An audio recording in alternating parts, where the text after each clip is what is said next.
This is AA4FL at the mic for the Grand Rams and the AirNet. And today we're talking about Memorial Day, remembrance and history. So we're going to have a little bit of history of not only the ultimate sacrifice, but some of the benefits that society received from people that made the ultimate sacrifice.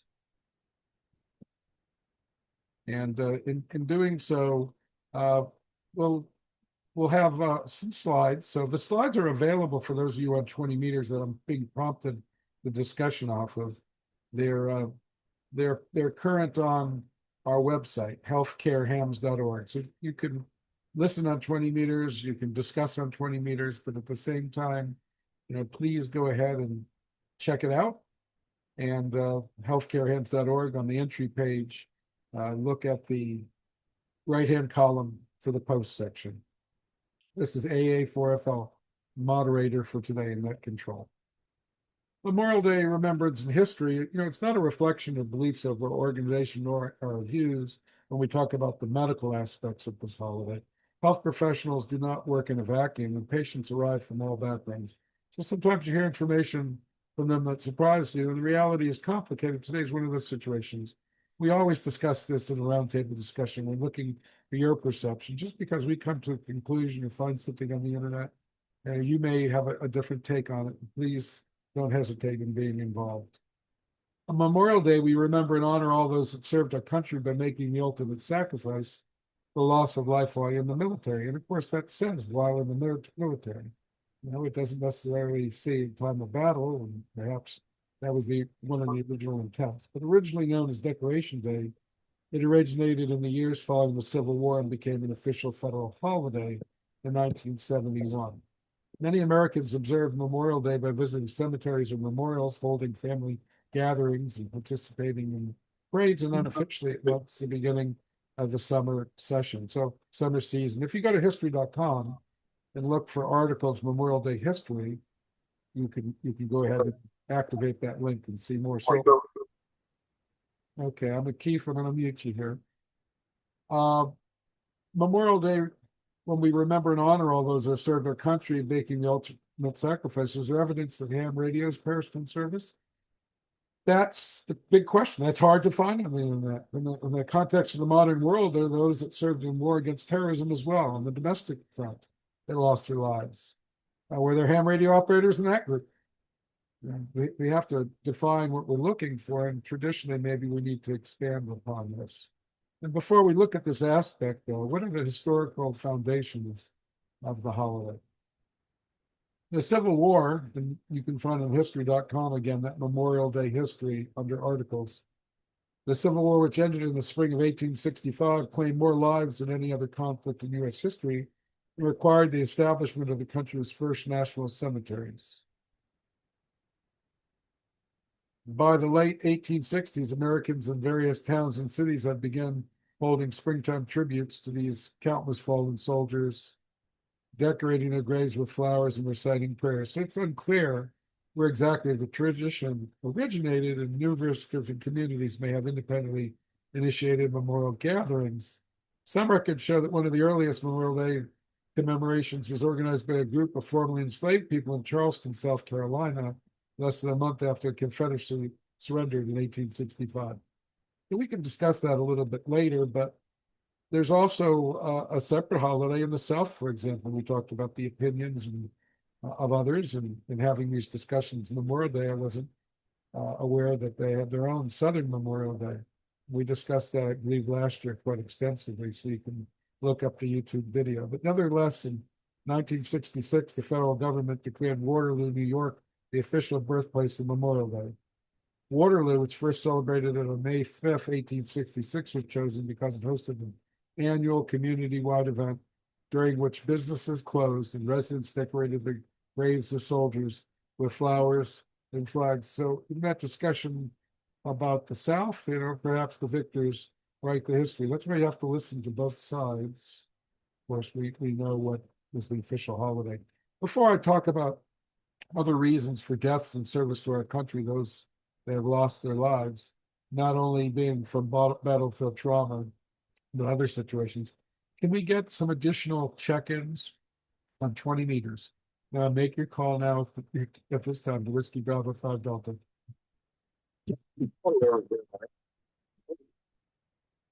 Dr. Dave, KN0S, who was a military man himself. And Dave, as we get into this discussion, if you can think about those in Vietnam that might have been in the Signal Corps or any other reason, any other activity, that were ham radio operators that happened to pass away.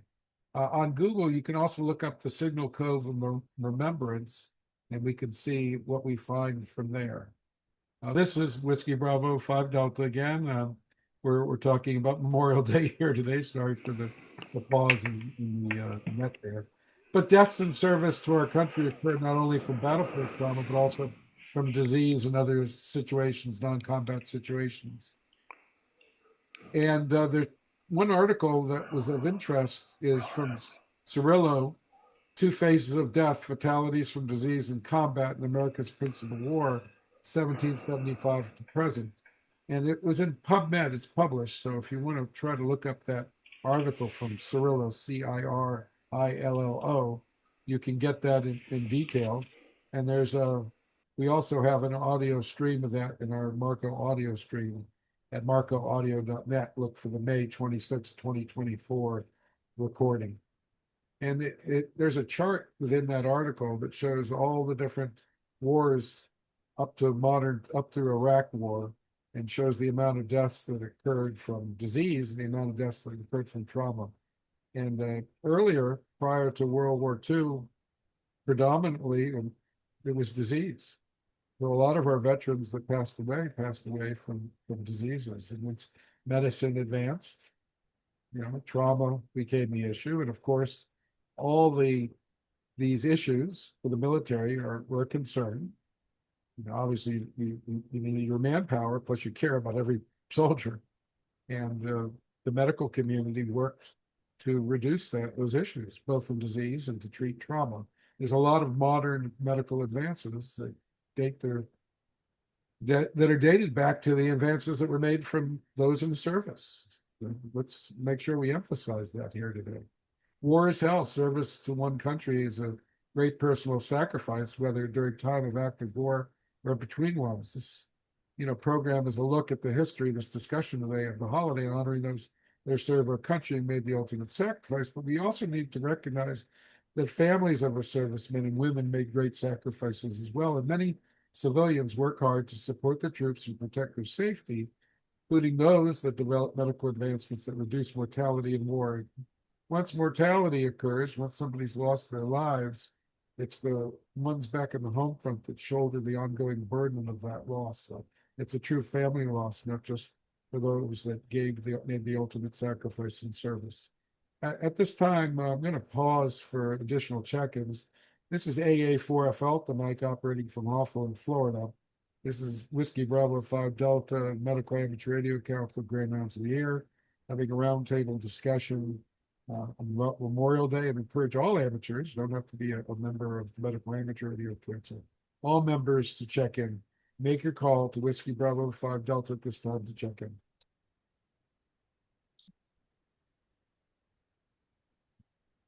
Okay, no additional check-ins at this time. The death while in the service was not always predominated by battlefield trauma, so in the modern times, the medical profession had played a major role in preventing non-combat deaths. So some of those ways, in the wars leading up to World War II, there were stateside training camps and there were breeding grounds for disease. Major childhood diseases such as measles, mumps, chickenpox, they could sweep through a camp. The more serious diseases such as meningitis and pneumonia were a constant threat. And think about World War I, the recruits, even though they were screened for infectious diseases at entry, it helped a little bit, but colds, flu, and influenza were a constant problem, with secondary pneumonia carrying a real risk of death. Bacterial pneumonia at this time carried a 40 to 50% mortality. We didn't have antibiotics at that time, and all that could really be done was supportive care.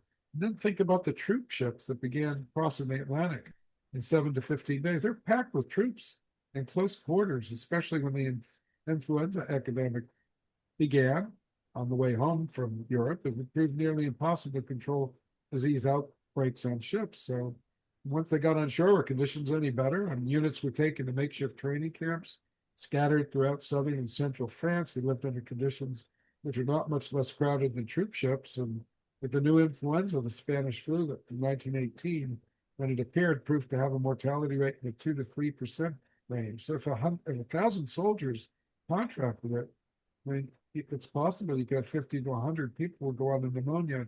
And of that, 25 to 50 would die. We know how many deaths there were worldwide, but we certainly have in modern time been able to advance that particular issue. So medical improvements that save lives and preventing more deaths requiring remembrance, you can refer to excerpts, and the article is called Advances in Medicine During War, and it's on a website, fpri.org, Fox Papa Radio India.org.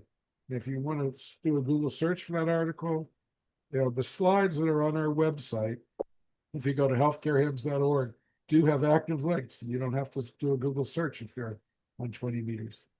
Just go to healthcarehams.org, right-hand column, scroll down to the posts. Top post is today's slides.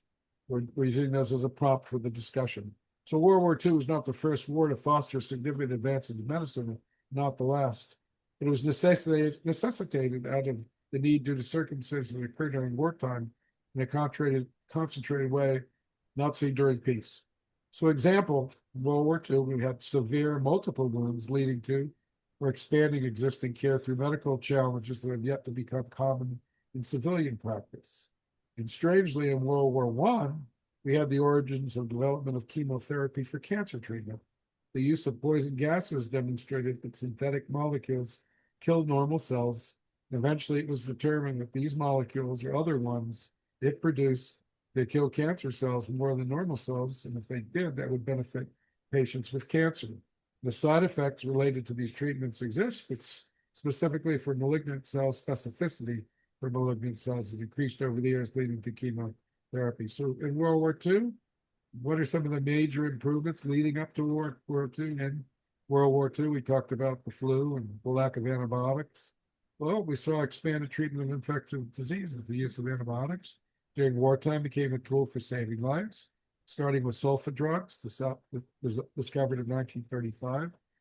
Penicillin in 1939 had an impact in World War II, but also were the precursors of research leading to development, numerous effective antibiotics we have now, as infectious disease was the leading cause of death worldwide prior to antibiotics. So we also, on a January 2024 edition of our Ether publication, have an article on disease and medical care of World War II. You need to be a Marco member and we're open to all amateurs to join Marco as associate or regular members. So just check out our healthcarehams.org website for that information. At this point, before we move on and have discussion, we're now World War II and before. Is there anyone here on 20 meters, first of all, that knows of an amateur radio operator that passed away in service to this country prior to the Korean War, World War II or before? If so, make your call right now.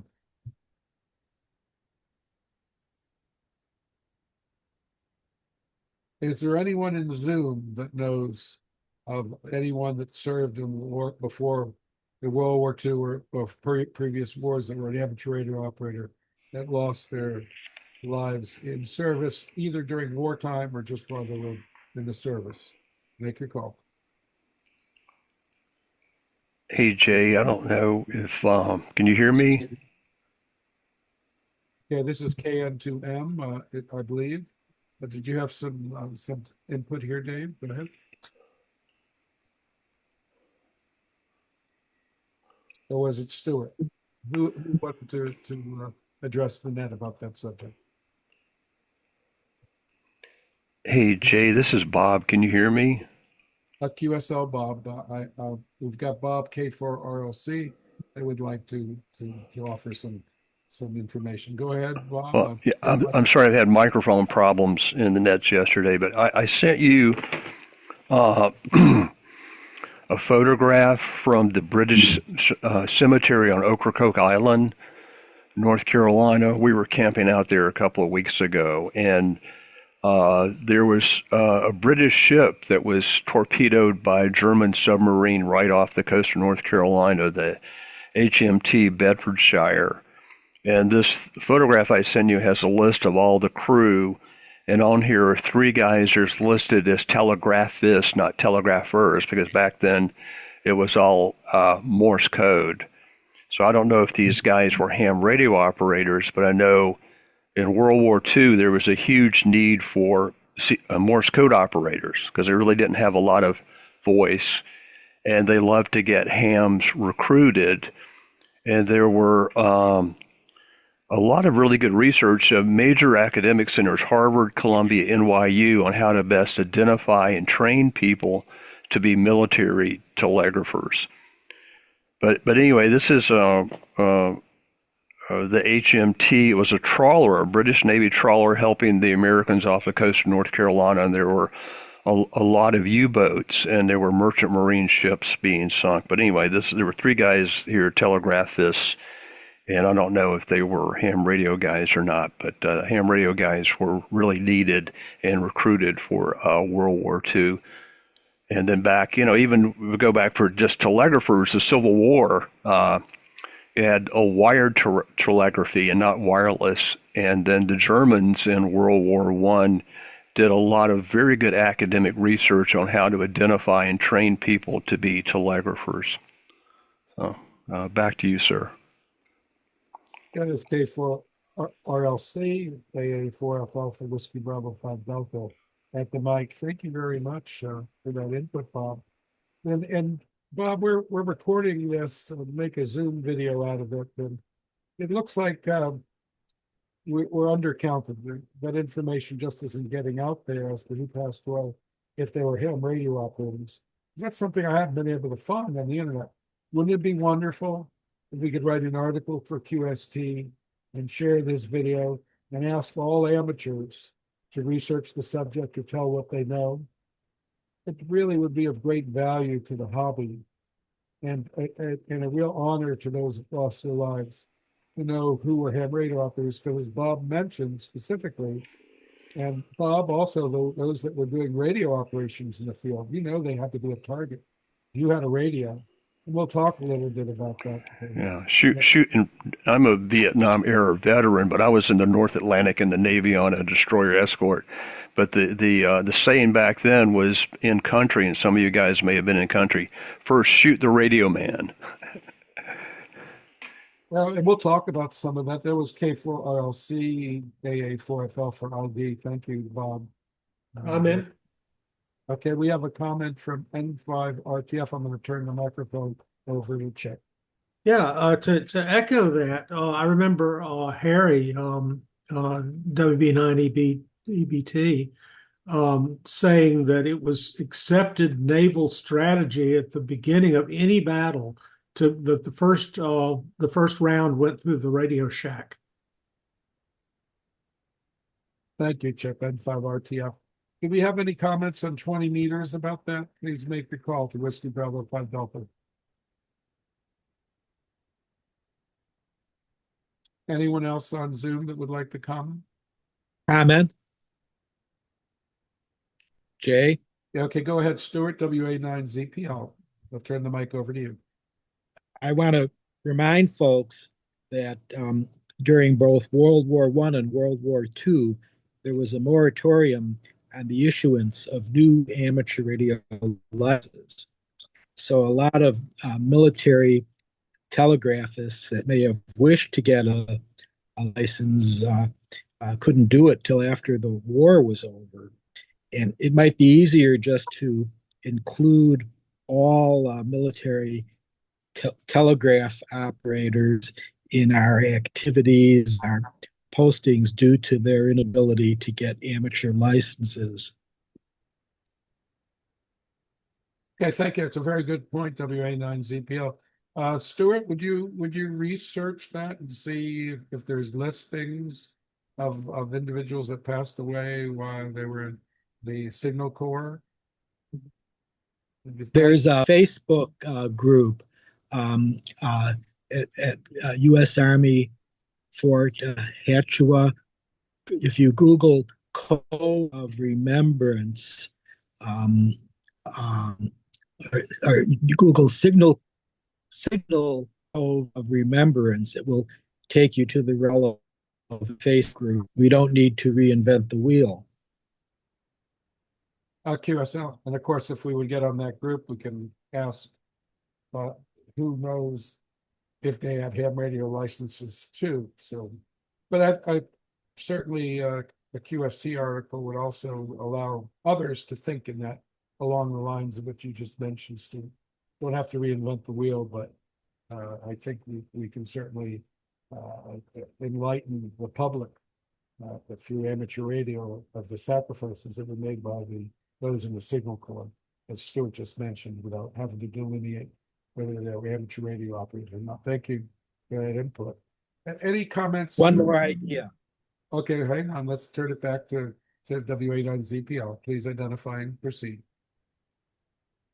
Those Boy Scouts or members of Scouting who looking for a service project for the Eagle Scout Award, this would be a doable service project to compile such a list.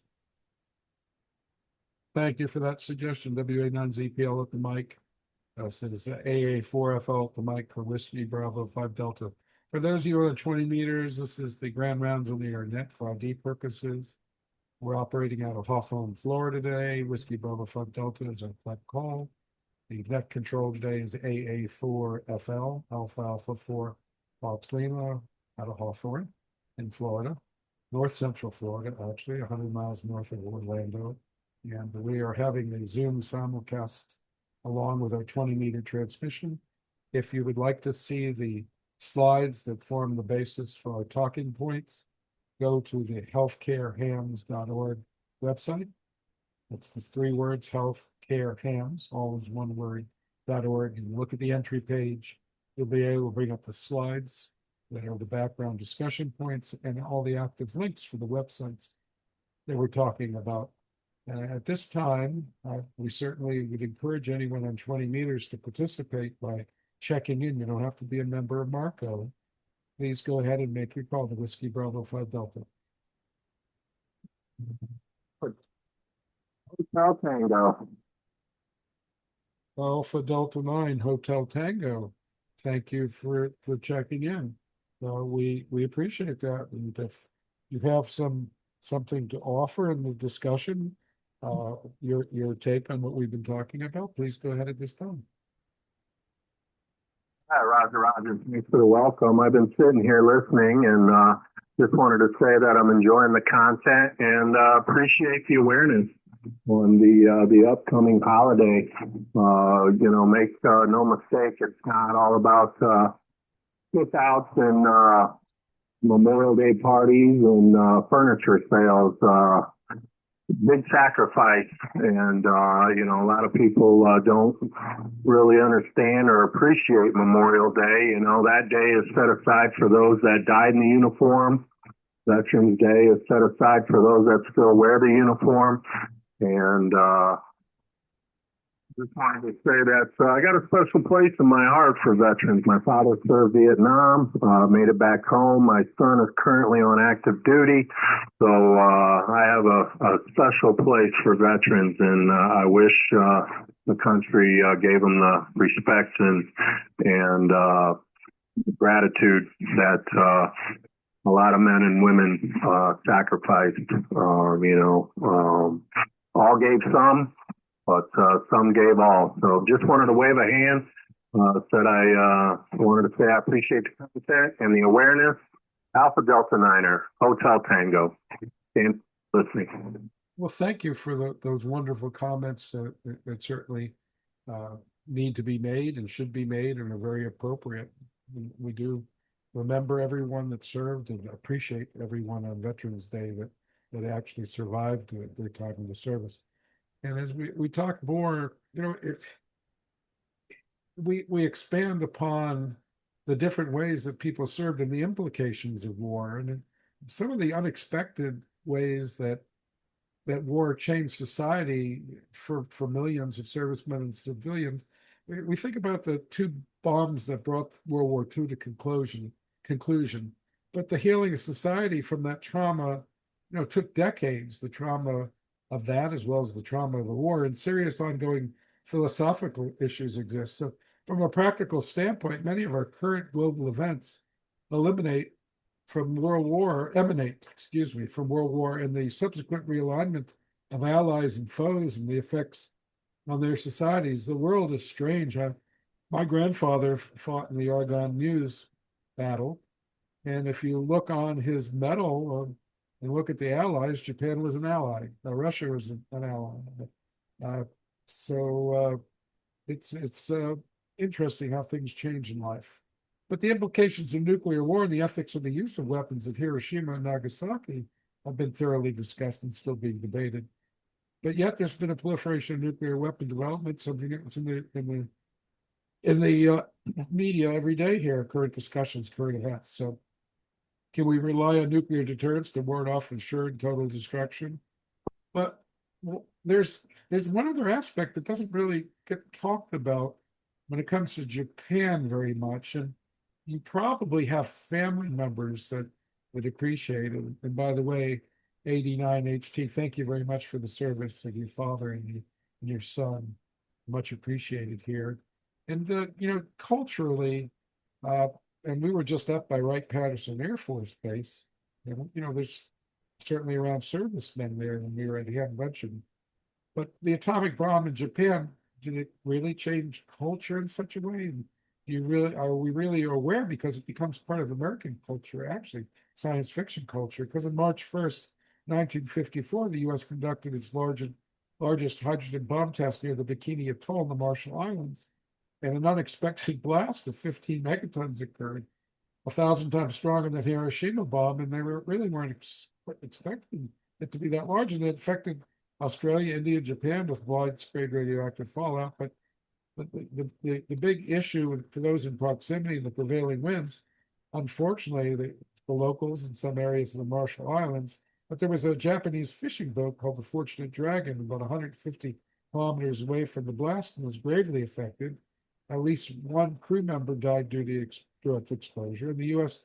initially tried to cover up the incidents, but the shock stemming from the tragedy helped further an anti-nuclear movement in Japan.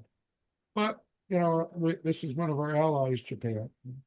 It inspired in an unusual way the 1954 movie Godzilla, in which the nuclear test awakens and mutates the monster, which then attacks Japan. So we can click on that for the full article, if you would like, and go to the slides that we have here on our webpage on healthcarehems.org. And when you bring up the slides, there'll be a link to that, because the full article actually gives the history, the different movies through the years.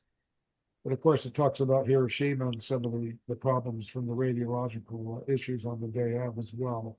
It's well worth knowing that there's other ways that culture gets affected. And when we get into the Korean War and we think about post-World War II preventing mortality, look at the medical evacuations becoming faster. The advent of the helicopter coupled with field medics. Getting patients stabilized quickly paid you dividends. The survival rate became very high if you get the soldier through the first 24 hours of post-trauma. And there's links also on the slides to different articles. One in the 1940s, Burma, the new kind of flying machine joining the war. The Smithsonian Air and Space Museum magazine, the helicopter. The awful work of real doctors that inspired mashes and everything.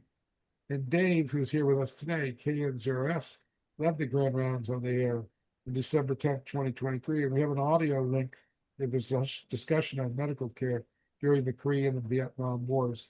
Dave, KN0S here at 20 meters. Are you still with us, Dave? Yes.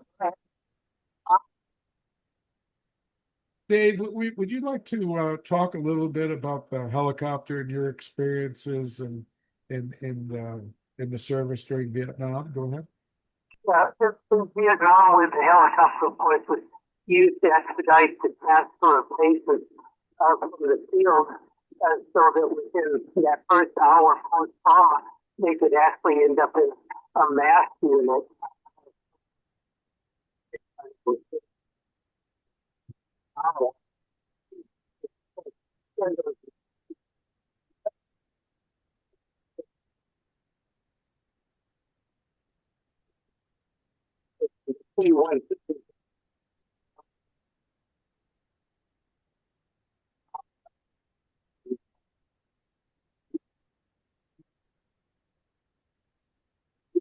Testing 1 2.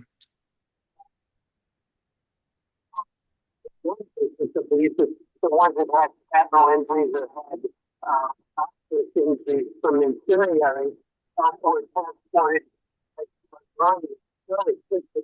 He used on C-130. It was coming up to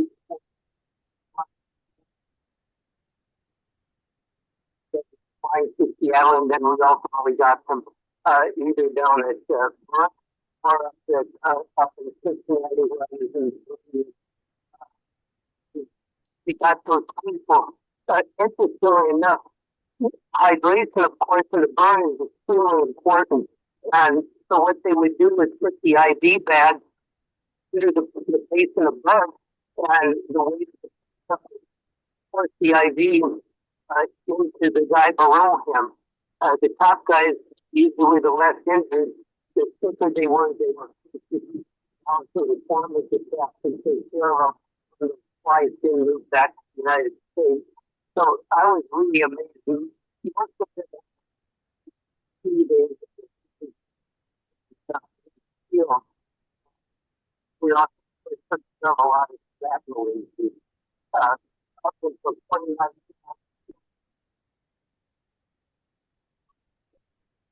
all of the Vietnam War.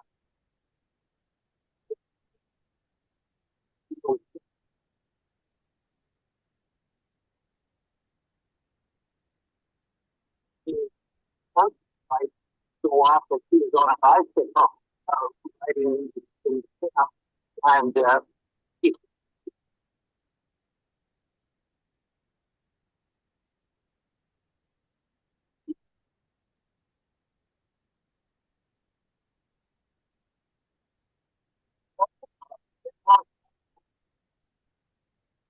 the field.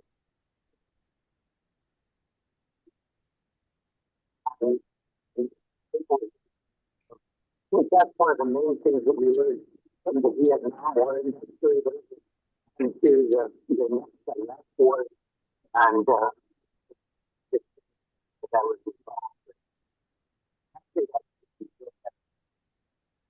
Well, thank you, Dave. KN0S. We also have other members of obviously have served in the military as well here amongst our Marco members, and some during these major wars and some in between, and they deserve recognition too. KD5QHV Bernie has presented to us before about his experiences in the military, and we can find a lot of those videos of discussions on our YouTube channel.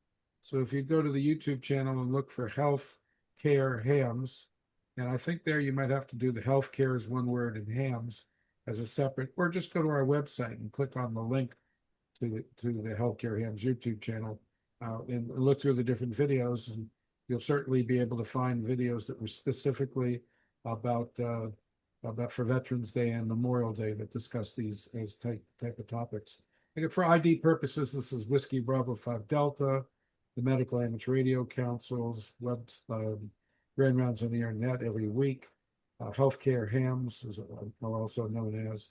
This is AA4 Alpha Mike operating Hawthorne, Florida today, having a roundtable discussion. It's a Zoom simulcast as well for those that are not 20-meter capable, and in our ranks, we do allow them to come on Zoom if they have a general license or higher. They're a guest operator in my station, and we'll use their audio as part of the simulcast as allowed by the rules of the FCC.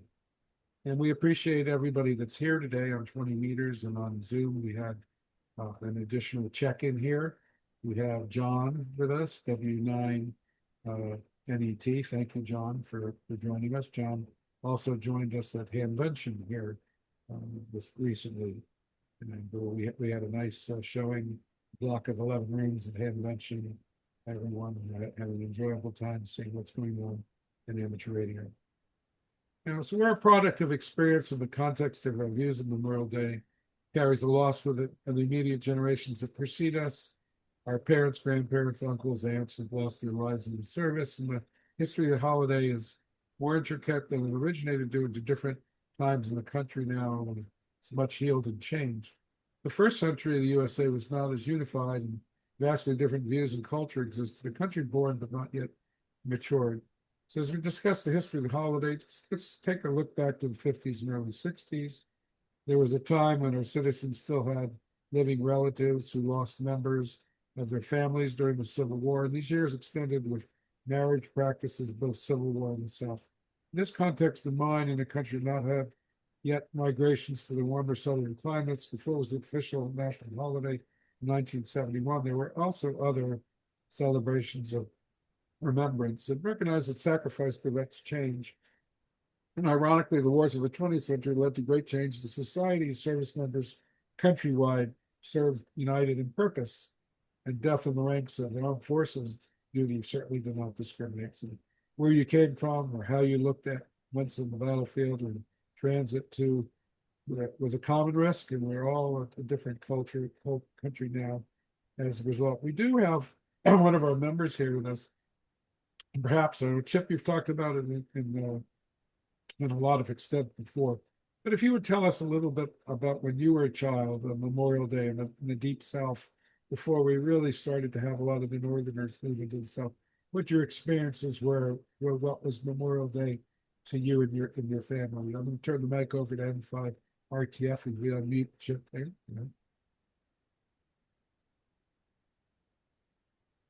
Thank you. This is N5 RTF. I was born in 1953, which put me roughly 90 years past the Civil War. It was in Mississippi, we didn't observe Memorial Day. We observed Confederate Memorial Day, and they had a parade every year. And there were still a few former slaves who were still alive, who were in the parade. They were infants when the war ended, and they never really realized they were slaves at the time, but they technically were still the last surviving slaves. And we had Confederate widows. We had women who would marry Confederate soldiers late in life so they could continue to get their pensions. And one of them, I think, lasted all the way up until about 2022 was I think the last Confederate widow died after receiving a pension that had gone on for 150 years. Thank you, Chip. N5RTF, Whiskey Bravo 5, Delta AA4, FL Mike. We appreciate your take on what Memorial Day was back then when you were a child. And you see the country's changed immensely since those days. And the South is much different than it was. We had a lot of individuals that have moved in from other parts of the country, and the holidays evolved quite a bit back towards a unified holiday. And if you think about, again, Vietnam, everybody that served had the same risks, and it didn't discriminate if you're from the North or the South. And we're honoring all of those that gave their life for the battles. So there's an article called The Faces of Death that also looks at the Civil War and looks at the mortalities and just gives you an idea of the trauma, the reality that scarred the sides in years to come. And if you want to look that article up, you can. You can go to the link within our slides and read in more detail about it. It was quite a sacrifice, that war. And more on the history, and it is offered here on the slides as well. We're not going to go into any more detail. I believe it was Stewart that mentioned during World War II, there's a military suspension of ham radio as well, other major wars. And that was a very good point that the telegraphers, Bob mentioned the same thing, that you should look at them and see who were hams, because they were obviously big targets. If you're in the Navy, of course, and there are some documented cases of naval veterans, of naval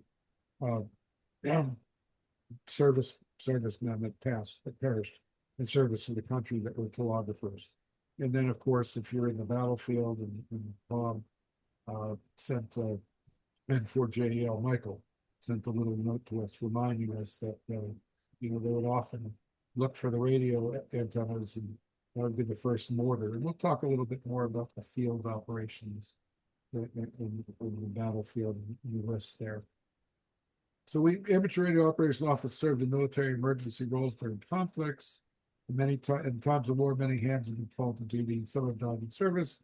And the problem is specific names are not always preserved in the public records. I mean, they certainly are that they died, but not that they're hands. So we really need to find out before those that were in World War II and Korea, and increasingly in Vietnam, pass.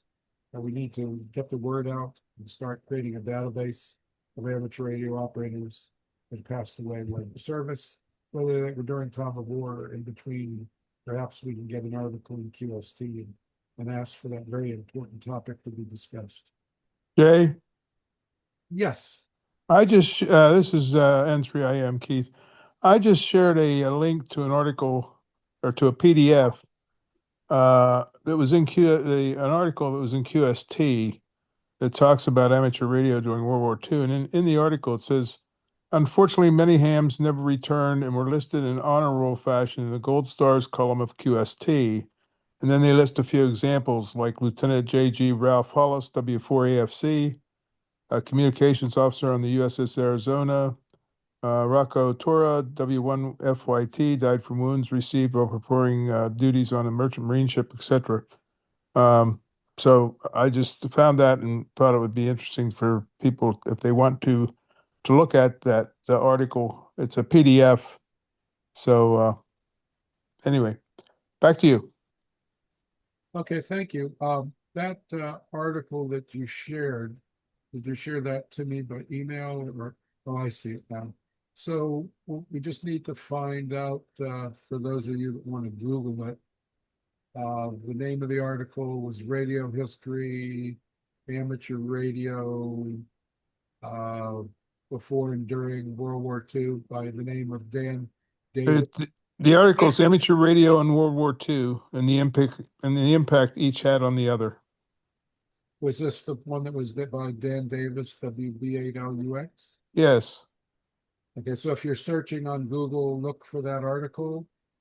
Dan Davis, WB8LUX, is the author. And that's a very important find there. Thank you very much, Keith. I hadn't found that. And I will certainly add that to next year's presentation with that information. And then QST, I'm just curious if they ever published a full list, because Dan didn't mention that. You said he mentioned a few names, and if they gold starred them in QST. He said that many hams were never returned and were listed in honor roll fashion in the Gold Stars column of QST. I guess we may be able to look up the Gold Stars column of QST, or maybe QST, the ARRL could let us know about those Gold Star columns. Well, thank you very much, Keith, for pointing that out, and that we will do that. And as we prepare the article for QST, perhaps we can tie the two activities together. And this needs to be discussed by the entire amateur community, because there may be some that weren't ARO members, and as others mentioned, we should be acknowledging also other photographers, regardless, as many of them would have gone on to be hams when they got out of the service in Singapore. Something I did find, Keith, World War II hams at war, and I'm going to pause here just for identification. This is Whiskey Bravo 5 Delta Grand Rounds on the Internet, AA4F Alpha Mike from Hawthorne, Florida. And this is a regular weekly night of the Medical Amateur Radio Council. We're honoring and remembering those who passed in the service that were ham radio operators specifically today, but all in general, of course. Do we have anybody on 20 meters that's monitoring that would like to check in? And we would appreciate you checking in, and we'll continue involving in the conversation. Make your call at this time. Victor Echo 3 Alpha X-ray Tango.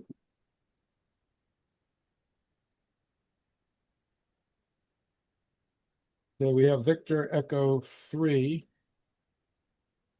Alpha X-Ray Tango.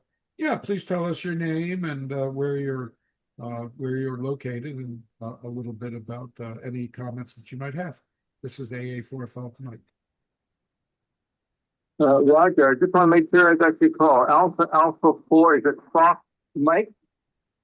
And my personal call is Foxtrot Lima. Our net is operating as Whiskey Bravo 5 Delta. The club call for the Medical Amateur Radio Council, Whiskey Bravo 5 Delta, QSL. Whiskey Bravo 5 Delta is the name of the club call? Correct, and the club call is being used for our net today. This is our grand round today, our net, a weekly net, QSL.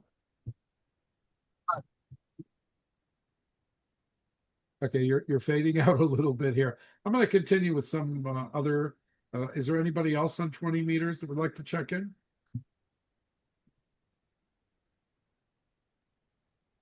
Well, we have a very good involvement today from hams on 20 meters and on Zoom simulcast. In World War II, hams at war, in addition, Keith, I was able to find some, and you might want to cross reference these to that list in that article by Dan Davis. W9RDC, he died in the Pacific War. They list the listings in the press release to say Honolulu because I don't think he was returned. I think he was missing in action, but we'll see.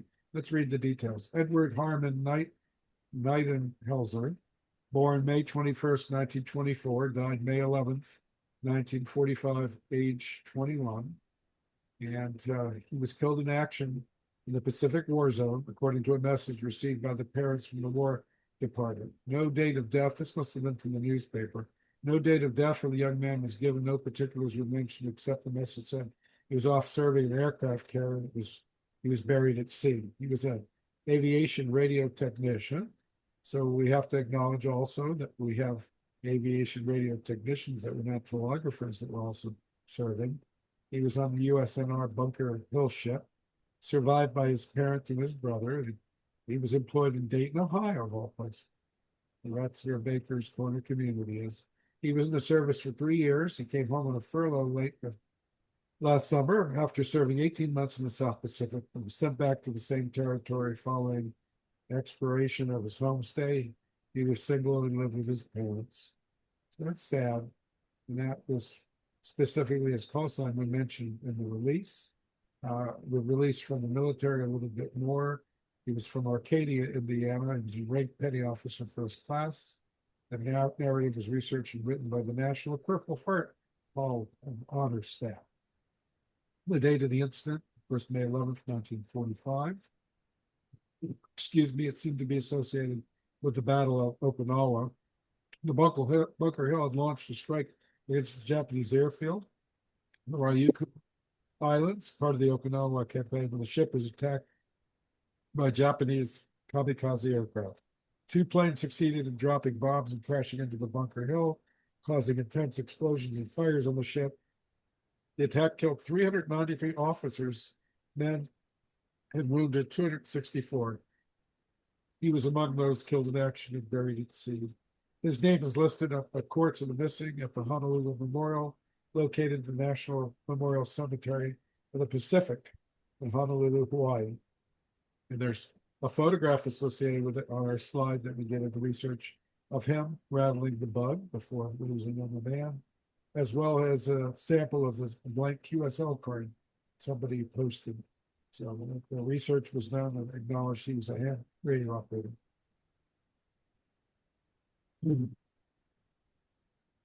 There was another article that talked about Okinawa and the kamikaze pilots. And in that particular article, there were actually 2 telegraphers. There was another one, William Nemitz, and W1IIK. He also served above the Bunker Hill. But it hit nearly 2 years. Rabaul, Tarawa, Singapore, and many other bombing raids.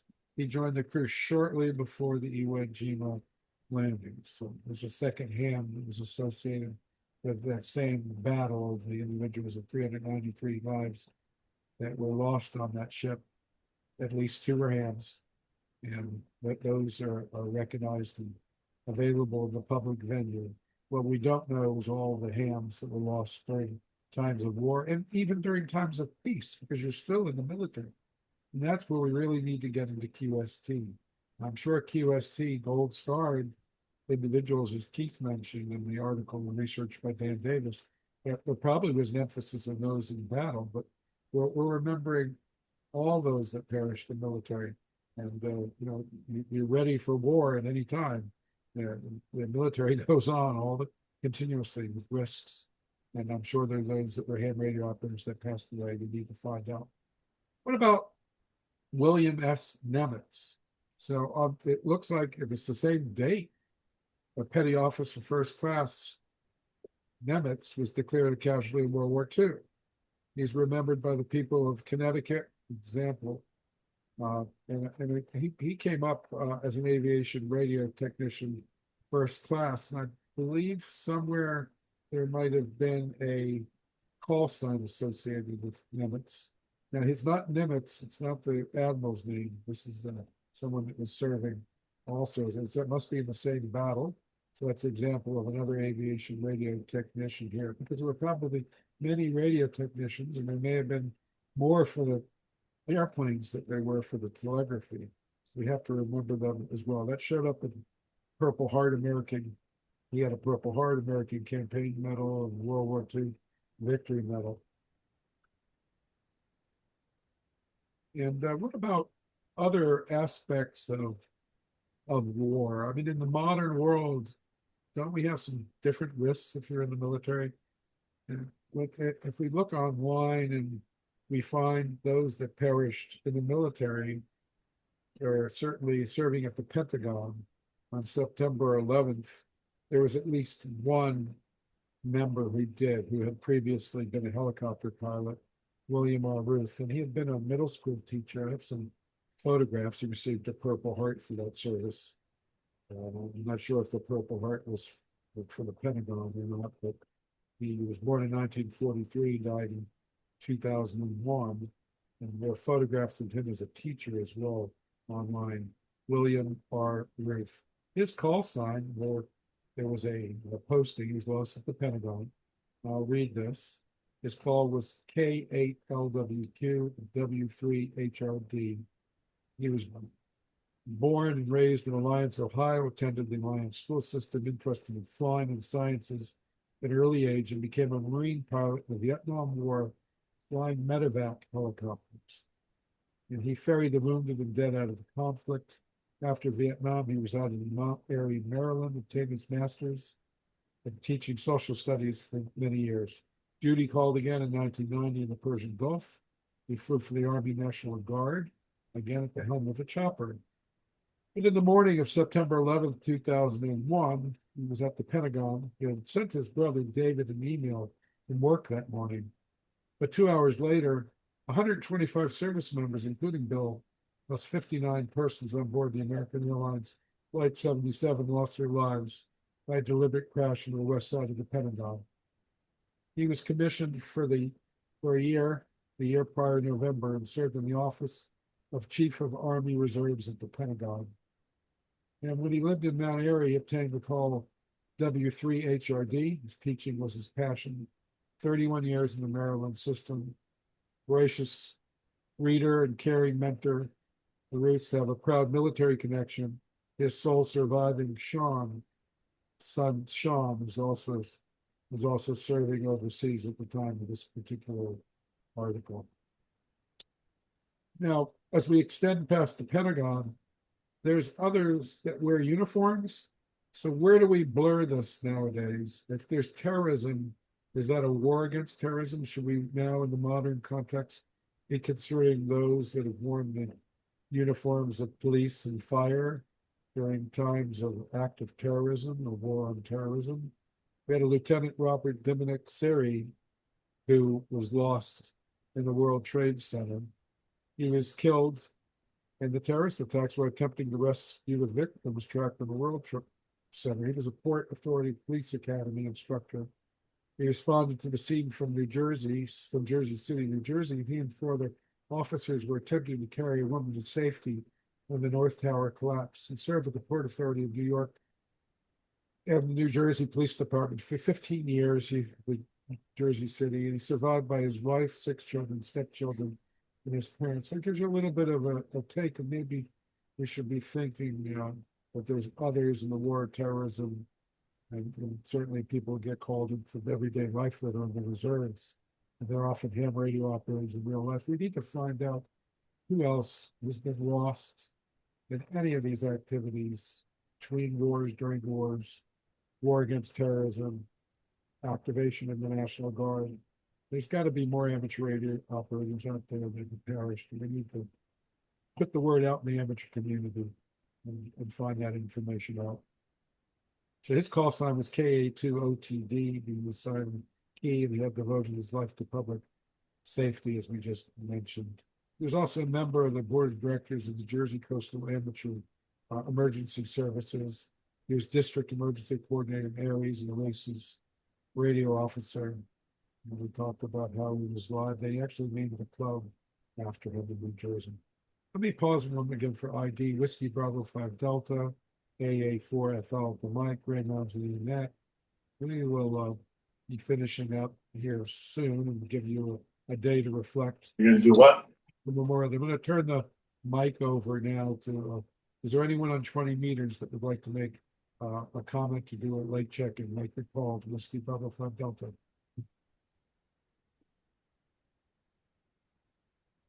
Anyone on Zoom that would like to make a comment at this point, make your call to Whiskey Bravo 5 Delta. Comment. Although they're not normally thought about on Memorial Hang on Day. a second, I'm going to turn the mic over to N5 RTF. I believe John W9. Yeah, I know. I always NET. How could you forget it's a net? How could you forget? Go ahead, Chip, N5 RTF WB5D. Okay. It's N5RTF here. You don't normally think about this on Memorial and Veterans Day, but I'd like to give a shout out to everybody who has spent a portion of their careers working at the VA, working with our veteran populations within the VA system. And you learn very quickly that not all heroes die on the battlefield. There are a lot of people whose lives were shortened by their time in service. And there's really no way to actually quantify that or give them appropriate credit, but they're definitely out there in the thousands. N5 RTF. Well, thank you, Chip. Chip, it's an important mention. There's also another category. There's the people that you just mentioned, the people that lost their lives because of this, the service. Just because you died when in the uniform, of course, that's considered here to Memorial Day. But there are lots of people whose deaths occurred prematurely because of their time in the service. We need to recognize that. My grandfather was one of those when the Battle of the Meuse was done because of mustard gas exposure and having the cardiac respiratory issues, died in the early 50s. W9 NET, did you have some comments you'd like to make, John? Yeah. Can you hear me? QSL. Okay. I'm going to be very brief. I was reading last night, and I want to mention a Russian submarine sailor in 1962 who was down in the Caribbean on a submarine, and it had an atomic torpedo. And they thought that they were being attacked by the Americans. They were mistaken.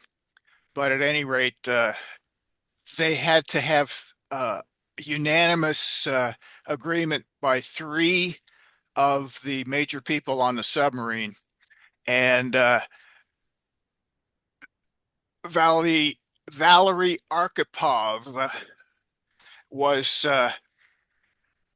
one of the three, and he said, "No, I don't agree that we need to set off our nuclear torpedo to destroy this aircraft carrier that's in front of us." And if you Google Russian sailor who saved the world, at the time the protocol was that if anybody was attacked by a nuclear weapon, that they were going to dump out all their atomic weapons on everybody else. And so it was going to be pretty much the end of the world. So, I don't know if he was ham, but I'm certainly grateful to him, because otherwise I don't know if we'd be here. So that's the end of my message over. Thank you, W9NET. That reminds me of the Russian officer of the Missile Corps who thought, had a report there were 5 incoming ICBMs and decided Yes. to launch. But yeah, of course, we're focusing here on Americans today. But yeah, thank you. There's people of good ethics everywhere. Huh? Thank you very much, John. Do we have any other comments on the Zoom side? Okay. I'm going to continue on with a few more topics of discussion.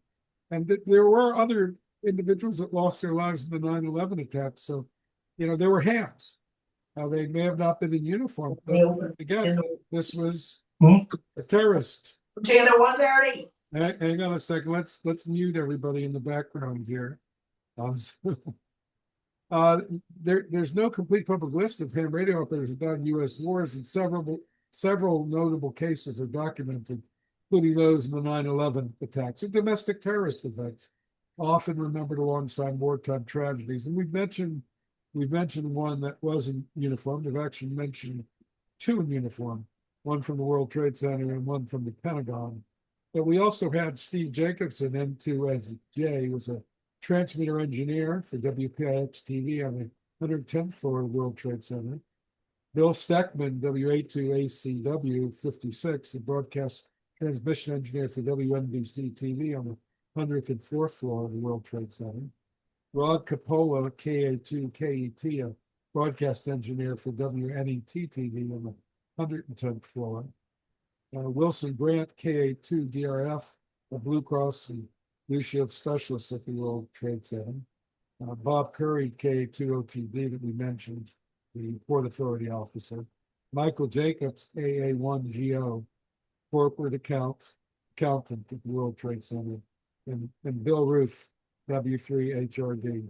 So wouldn't it be interesting if you guys have digital logs, if you entered your logs from that time, if you would search for those call signs, if you happen to have a QSO with those individuals, please let us know. It's N2SJ, November 2, Sugar Juliet, Whiskey Alpha 2, Alpha Charlie Whiskey, Kilo Alpha 2, Kilo Echo Tango, Kilo Alpha 2, Delta Radio Foxtrot, Kilo Alpha 2, Oscar Tango Delta, Alpha Alpha 1, Golf Oscar, and Whiskey 3, Hotel Radio Delta. If you have those in your logs, would you please let us know? Do us the honor of their memory by searching your logs to see if you have had contacts with them. And for any more information, if you'd like to contact the Medical Average Radio Council, just visit healthcarehands.org. Do we have any late check-ins at the end of the net here? Anyone on 20 meters that would like to additionally check in and make a comment? Make your call to Whiskey Bravo 5 Delta.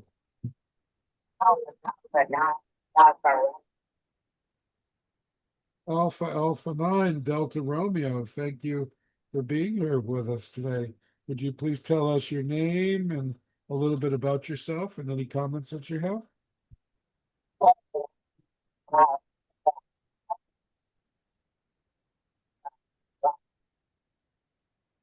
Okay, please repeat the prefix one more time.